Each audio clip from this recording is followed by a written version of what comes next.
Students, ये question NEET exam में पूछा गया था 1989 में। ये सेकंड क्वेश्चन था यूनिट्स एंड डायमेंशन चैप्टर से, dimensional formula for self inductance.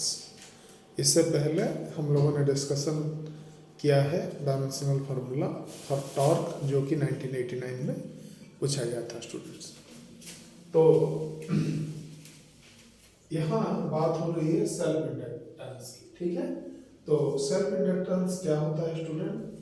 जब एक कॉइल में कोई करंट पास करता है, अगर वो फ्लक्चुएट करता है, suppose current I is passing through this coil, student, and it is fluctuating with time. Okay, so we may say that the rate of change of current through this coil is di by dt.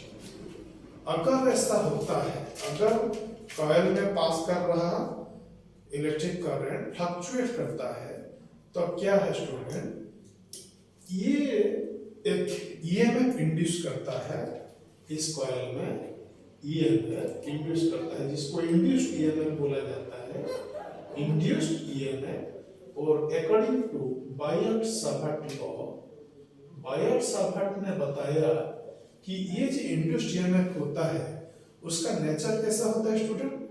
ये जो variation है electric current, जो कि cause है इसका generation का, उसको वो स्टॉप करने के लिए कोशिश करता है। अगर वो इंक्रीज कर रहा है करंट, तो वो ईएमएफ का डायरेक्शन ऐसा होगा जैसे कि वो कम हो जाए, घट जाए। और अगर वो घट रहा है जो इलेक्ट्रिक करंट, तो वो कैसे बढ़ेगा इलेक्ट्रिक करंट? इसी दिशा में इंड्यूस्ड ईएमएफ रहता है, ठीक है स्टूडेंट्स। तो हम लोग इसका एक मैथमेटिकल एक्सप्रेशन बनाते हैं। मैथमेटिकल एक्सप्रेशन क्या बनेगा? जो इंड्यूस्ड ईएमएफ है वो सपोज उसको हम ई से डिनोट करते हैं, ई से, तो ये ई आपका directly proportional to d by d t रहेगा, ठीक है। और इसका डायरेक्शन कैसे होगा? ये जो फ्लक्चुएशन के अपोजिट दिशा में होगा।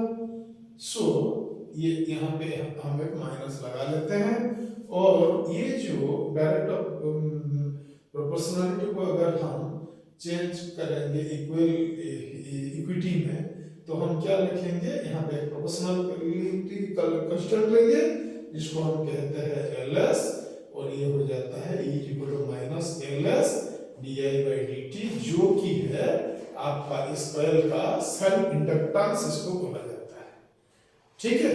तो सेल्फ इंडक्टेंस क्या है स्टूडेंट?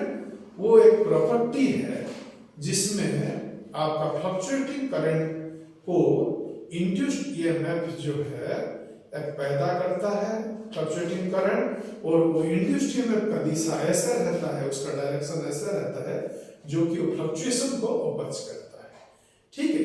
तो ये प्रॉपर्टी है जो कि उस एक कॉइल में हो रहा करंट फ्लक्चुएशन को अपोज करता है।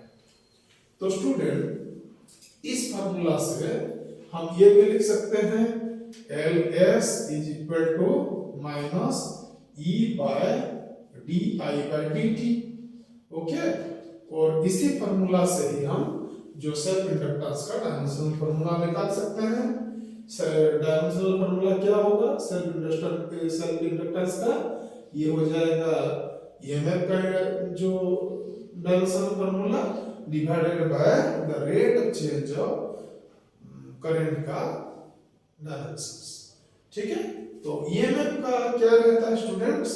ईएमएफ का हमारा जो डायमेंशनल फार्मूला, ईएमएफ क्या होता है आप लोगों को पता है, उसको हम ये भी बोल सकते हैं, वोल्टेज भी बोलते हैं, पोटेंशियल भी बोलते हैं।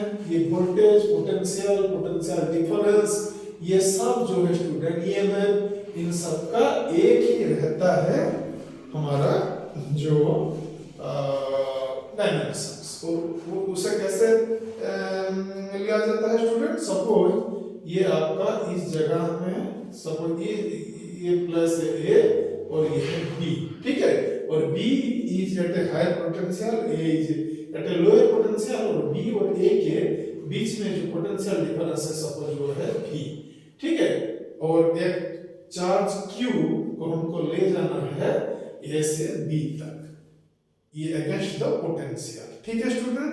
तो हमको कुछ वर्क करना पड़ेगा, और जो ये वर्क डन होता है वो कितना होता है स्टूडेंट, हमने पढ़ा है work done W is equal to QV, charge into potential difference.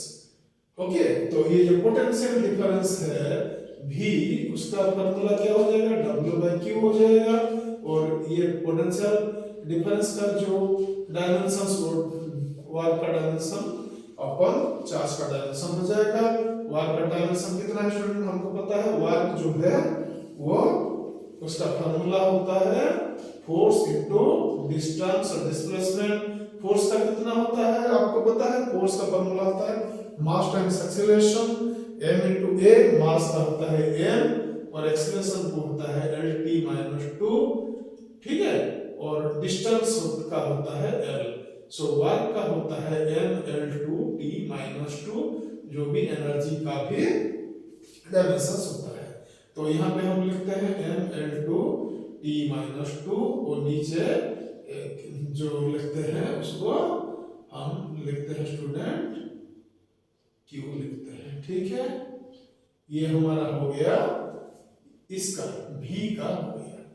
तो स्टूडेंट ये जो करंट होता है I, इलेक्ट्रिक करंट, वो क्या होता है, what is the definition of electric current, is the flow of charge, rate of flow of charge, rate of flow of electrons passing through a particular point per second, ठीक है। So I is equal to dq by dt होता है, या ऐसे भी हम लिख सकते हैं उसको, the amount of charge passing through a point in t time।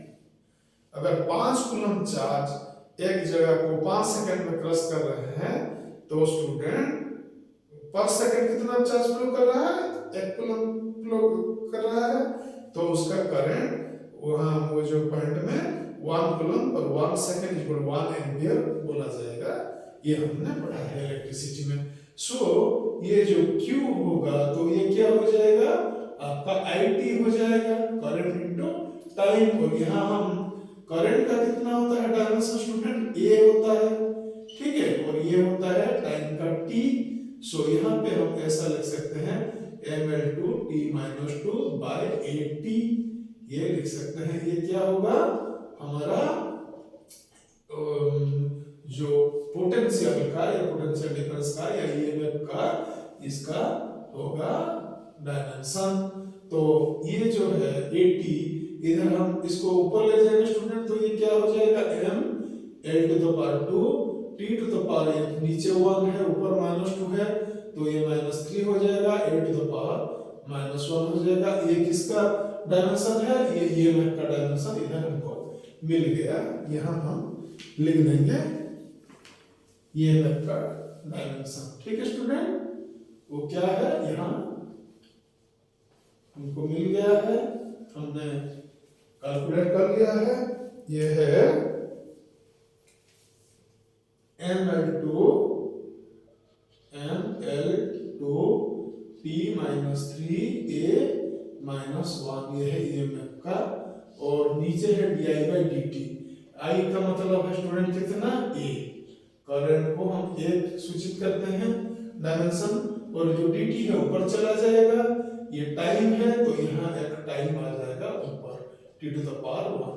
सो ये ml2, ठीक है स्टूडेंट, ये t to the power minus 3, ये t to the power 1 multiply होने से ये हो जाएगा t to the power minus 2, ये है a माइनस 1, नीचे है a, ऊपर आ जाएगा तो a माइनस 1 हो जाएगा, तो ये बन जाएगा a to the power minus 2। So student जो सेल्फ इंडक्टेंस का डायमेंशनल फॉर्मूला क्या हो जाएगा, ml2t माइनस 2 a माइनस 2, वो किधर है, ml2t minus 2 a minus 2 option 3 में है स्टूडेंट, ठीक है। देखिए आप ml2t माइनस 2 a माइनस 2, ये है ऑप्शन 3 में। सो ऑप्शन 3 सही रहेगा स्टूडेंट्स ये क्वेश्चन।